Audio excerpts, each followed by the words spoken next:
Vous prenez des compléments alimentaires, mais est-ce que les cellules de votre intestin vous permettent de bien les absorber?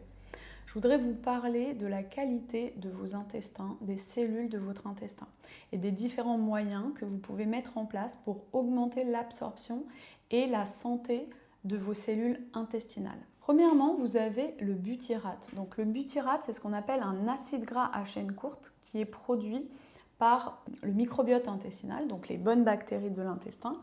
Et du coup, le butyrate, il a quoi comme rôle? Il permet de nourrir ce qu'on appelle les colonocytes, c'est-à-dire les cellules de notre côlon, le gros intestin. Le butyrate, il permet de sécréter le mucus, il aide à la sécrétion du mucus intestinal, il permet de réduire l'inflammation locale au niveau de vos intestins et il renforce la barrière intestinale. Deuxièmement, vous avez la vitamine D. Donc la vitamine D, elle va être super importante. Pourquoi? Parce qu'elle permet de moduler l'immunité au niveau intestinal. Troisièmement, vous avez la glutamine. La glutamine, c'est le principal carburant des entérocytes, les cellules intestinales. La glutamine, elle participe au maintien de la muqueuse intestinale et elle participe au maintien des jonctions serrées. Alors, il y a des personnes qui ne vont pas bien supporter la glutamine. Donc, dans ces cas-là, il ne faut pas se forcer à prendre de la glutamine, surtout pas. Vous pouvez remplacer la glutamine par tout un tas d'autres éléments, comme par exemple le collagène. Le collagène aide aussi à maintenir les jonctions serrées. Donc, les jonctions serrées, en fait, si vous voulez, les cellules de notre intestin, c'est, mettons, ça. Et entre chaque cellule de notre intestin, ici, on a ce qu'on appelle les jonctions serrées, d'accord?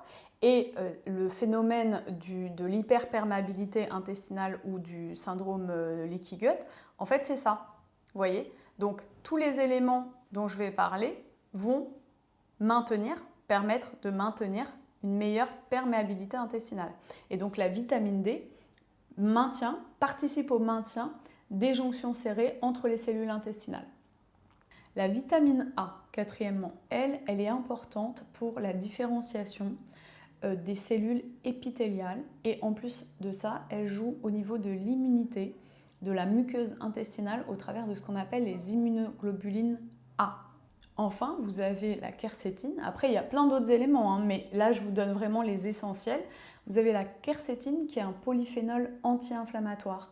Et la quercétine, elle va stabiliser ce qu'on appelle les mastocytes, les cellules mastocytaires, qui sont des cellules de l'immunité. Et donc, ça va participer à diminuer l'inflammation au niveau intestinal. Donc, vous voyez qu'en fait, chacun des éléments que j'ai donnés joue à un niveau différent au niveau des cellules intestinales. Et donc, c'est en ça que c'est intéressant. Il ne faut pas se dire que quand on prend tous ces éléments-là, que ça va jouer exactement au même endroit. Non, chacun joue à un niveau différent et donc ça fait une belle synergie. Voilà.